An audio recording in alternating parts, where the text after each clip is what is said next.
गुरु पूर्णिमा साल में एक बार आती है। आषाढ़ महीने की पूर्णिमा को गुरु पूर्णिमा कहते हैं। कल से सावन चालू हो जाएगा, अर्थात गुरु पूर्णिमा ही आषाढ़ का आखिरी दिन है। गुरु पूर्णिमा क्यों मनाई जाती है? आज के दिन वेद व्यास जी का प्राकट्य हुआ था, जन्म हुआ था। वेद व्यास जी कौन? जिन्होंने पुराणों को हम तक पहुंचाया। इस धरती पर जितना भी ज्ञान है, चाहे वेदों का हो चाहे पुराणों का, वो ज्ञान यदि आज हम तक पहुंचा है तो केवल श्री वेद व्यास जी के कारण आज उन्हीं का प्राकट्योत्सव है। बोलिए व्यास नारायण भगवान की जय। गुरु तत्व क्यों जरूरी है? साल भर आप बिजी रहो काम में, बिजनेस में, परिवार में, पर साल में एक दिन का समय निकालकर और अपने गुरु चरणों में जाकर और एक दिन गुरु चरणों में बैठकर गुरु के बताए मार्ग पर चलने की कोशिश किया करो। जो राह गुरु बताएं उस राह पर चलो, क्योंकि उस राह पर चलने से ही हम सब का, जीव मात्र का परम कल्याण होने वाला है। कुछ लोग कहते हैं कि हम गुरु ना बनाए, क्या जरूरत है? बात सही है, गुरु की क्यों जरूरत है? रामचरितमानस में लिखा है, गुरु बिन भव निधि तरय न कोई, जो विरंचि शंकर सम होई। बिना गुरु के ज्ञान नहीं हो सकता। आप पुस्तकें कितनी भी पढ़ लो, पुस्तकें पढ़ के आप कितना भी याद कर लो, पर जो ज्ञान यथार्थ ज्ञान है वो गुरु के द्वारा ही हम सब तक पहुंचता है। इसलिए गुरु जरूरी है। गुरु ना हो तो समाज में कोई ज्ञान ही ना रह जाए, भटक जाए समाज।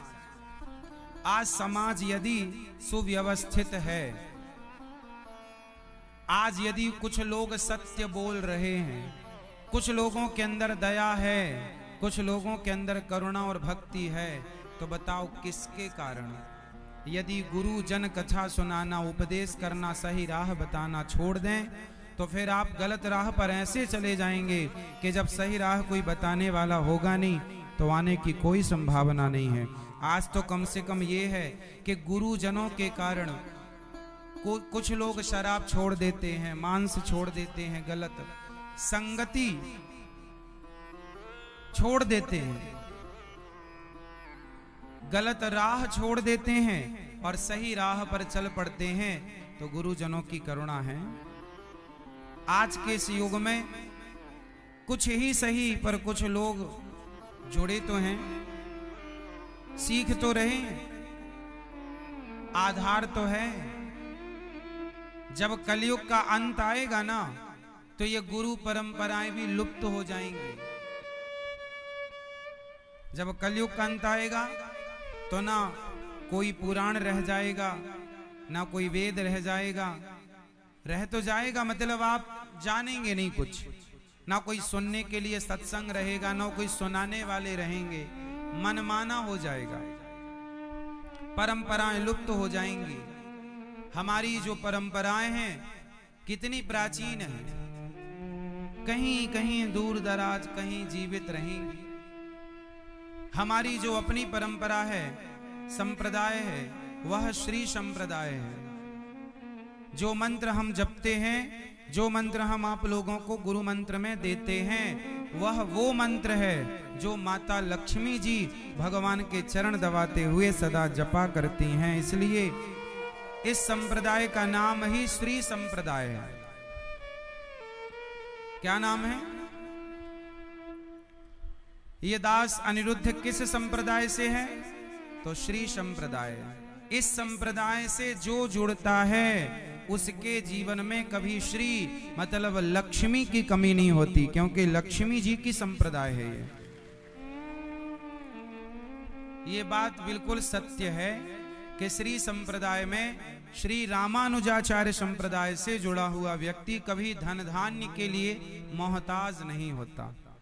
माता लक्ष्मी जी की बड़ी कृपा होती है। हमारे आचार्य हैं श्री रामानुजाचार्य जी। हमारे आचार्य कौन हैं? श्री रामानुजाचार्य जी।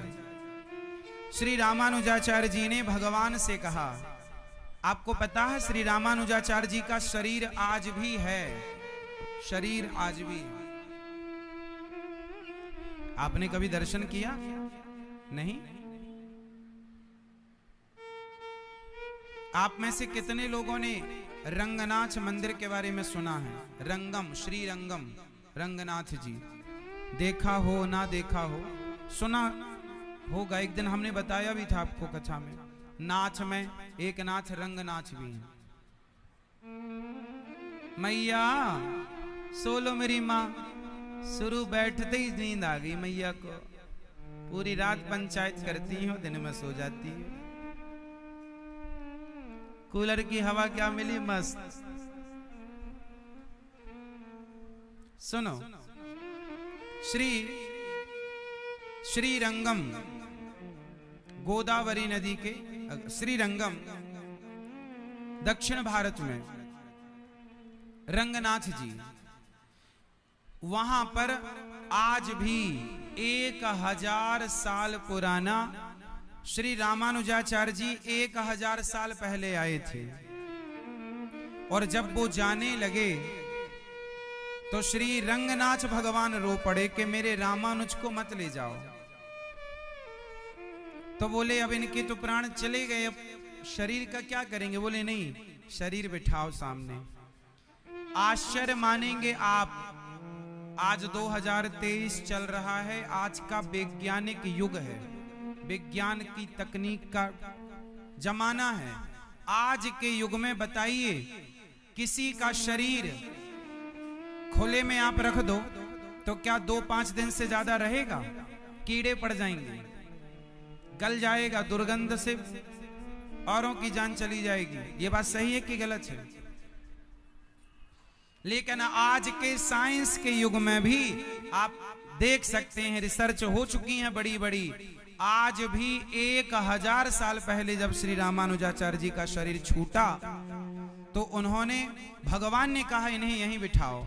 आज भी रंगनाथ भगवान के मंदिर के ठीक सामने आज भी उनका जस का तस, ज्यों का त्यों वो शरीर आज भी वहां स्थित है। ऐसी मुद्रा में बैठे हैं, ऐसी मुद्रा में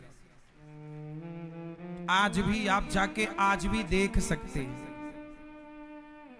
साल में एक बार चंदन का केवल लेप होता है और कुछ लगाया नहीं जाता कि बॉडी रखने के लिए कोई फ्रीजर होगा, कोई प्रोसेस, कोई प्रोसेस नहीं।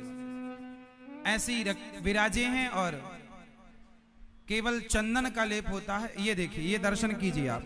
ये जो शरीर है ना, आप देख रहे हैं, जो ये बिल्कुल ओरिजिनल शरीर है। आप देखिए टीवी पर, ये ओरिजिनल पूरी धरती पर 1000 साल पुराना यदि शरीर है तो हमारे आचार्य चरण का शरीर है, श्री रामानुजाचार्य जी का ये शरीर है। आप देख रहे हैं टीवी पे, शरीर जस का तस, मतलब जस का तस मतलब आज भी साल 1000 साल हो गए इस बात को। मंदिर कभी जाएं श्री रंगम तो वहां पर प्रत्यक्ष दर्शन होगा। तो जो श्री रामानुजाचार्य जी का आपने दर्शन किया, इन्होंने भगवान से कहा,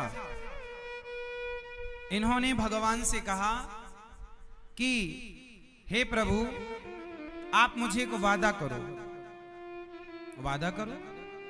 भगवान ने कहा क्या? अच्छा, भगवान ना श्री रामानुजाचार्य जी को खूब प्यार करते थे। रामानुजाचार्य जी कौन है? श्री लक्ष्मण जी के अवतार ही श्री रामानुजाचार्य जी हैं। ये किनके अवतार हैं? श्री लक्ष्मण जी के अवतार हैं। और श्री रामानुजाचार्य जी ने भगवान रंगनाथ जी से कहा कि हे प्रभु, मैया, रंगनाथ भगवान से कहा कि हे प्रभु आप मुझे एक वादा करो। क्या?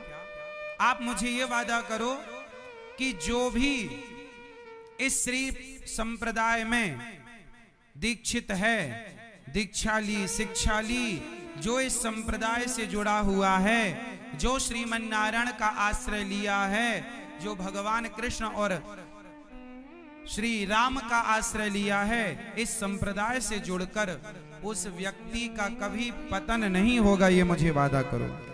भगवान ने कहा ठीक है। जो इस परंपरा से जुड़ेगा उस व्यक्ति का, वो कैसा भी हो, यदि आप जुड़ गए हैं, आपने बस एक बार कह दिया कि मैं रामानुजी हूं, बस रामानुजी मतलब मैं रामानुज परिवार से हूं। ये हम सब किस परिवार से हैं? श्री गौरी गोपाल परिवार तो है, लेकिन हम सब का मूल परिवार है रामानुज परिवार। श्री रामानुजाचार्य जी के हम सब उन्हीं परंपरा में है ना। तो हमारे आचार्य हैं श्री, जिनका भी शरीर आपने देखा, हम उन लक्ष्मण जी के परंपरा से हैं और उनके परिवार से हैं। तो कोई आपसे पूछे आप किस परंपरा से हैं, तो आप कहो हम रामानुजी हैं, रामानुजाचार्य परंपरा से। इस परंपरा को श्री संप्रदाय भी कहते हैं, क्योंकि ये माता लक्ष्मी जी से स्टार्ट हुई। जब भगवान श्री कृष्ण चले गए तो षठकोप स्वामी जी आए इस कलयुग में प्रथम, और उन्होंने फिर इस परंपरा का प्रचार किया। आगे चल करके फिर श्री यमुनाचार्य जी, श्री आगे बहुत सारे आचार्य चरण हुए हैं। सभी आचार्य चरणों को प्रणाम। लक्ष्मी नाथ समारंभम। देखिए इस परिवार का परिचय क्या है। कोई पूछे आपकी श्री संप्रदाय कहां से स्टार्ट हुई, तो इसका परिचय ये है, लक्ष्मी नाथ समारंभाम नाथ यामुन मध्यमाम अस्मदाचार्य पर्यंताम वंदे गुरु परंपराम। ये गुरु परंपरा है। लक्ष्मी नाथ, लक्ष्मी नाथ मतलब लक्ष्मी के नाथ भगवान नारायण। लक्ष्मी जी नाम पहले किसका है? लक्ष्मी नाथ। क्या नाम आया? हमारी संप्रदाय कहां से स्टार्ट हुई? भगवान नारायण ने जो मंत्र हम आपके कान में देते हैं, अष्टाक्षर मंत्र, वह मंत्र सबसे पहले भगवान नारायण जी ने लक्ष्मी जी को प्रदान किया, और फिर लक्ष्मी जी ने प्रदान किया श्री षठकोप स्वामी जी को। उसी परंपरा में फिर वो मंत्र उनके शिष्यों के बाद श्री यमुनाचार्य जी तक पहुंचा, फिर यमुनाचार्य जी के बाद श्री रामानुजाचार्य जी तक पहुंचा, फिर उनके शिष्यों के बाद उस परंपरा में फिर वो मंत्र हमारे गुरु जी तक पहुंचा। उस मंत्र का परंपरागत जाप किया, करोड़ों जाप किया, और जाप करके फिर गुरु जी ने वही मंत्र हमें दिया, हमने उसका जाप किया, और वही मंत्र जपते हैं, वही मंत्र आश्रय लिए हैं, और वही मंत्र आप सबको प्रसाद स्वरूप देते हैं। जो परंपरा, ये परंपरा है। जब परंपरागत गुरु बनाते हैं तो परंपरागत मंत्र मिलता है। यदि गुरु नहीं तो ज्ञान तो हो जाएगा, पर परंपरागत मंत्र नहीं होगा। अब एक चीज और समझो, जो मंत्र हमने आपको कान में दिया, वो मंत्र आपको शायद पहले भी पता रहा हो, आप शायद पहले भी जपते रहे हो, पर सुनो, उस मंत्र को आप पहले भले जपते रहे हो, पहले से भले पता हो, लेकिन पहले के पता होने का अर्थ नहीं है। भाई आपके जेब में एक पत्थर बहुत दिनों से पड़ा है, लेकिन आपको पता ही नहीं कि वो पत्थर नहीं, हीरा है। मंत्र जब तक गुरु परंपरा से नहीं मिलता तब तक वह मंत्र काम नहीं करता। समझो, जो मंत्र हमने पाया वो हमारे गुरुजी ने दिया, उसे जपा, उसे सिद्ध किया, उनके गुरुजी ने जप कर दिया, उनके गुरुजी, वो जागा हुआ मंत्र परंपरागत मिला है। आपने बाजार की पुस्तक ली, उसमें वो मंत्र देखा, जाप करना स्टार्ट कर दिया, उसका कोई अर्थ नहीं। जब वही मंत्र जपा हुआ जब प्राप्त होता है तो वो ज्यादा पेड़ पर फल लगे होते हैं, पर जिस फल पर तोता अपनी चोंच मार देता है वो फल अत्यधिक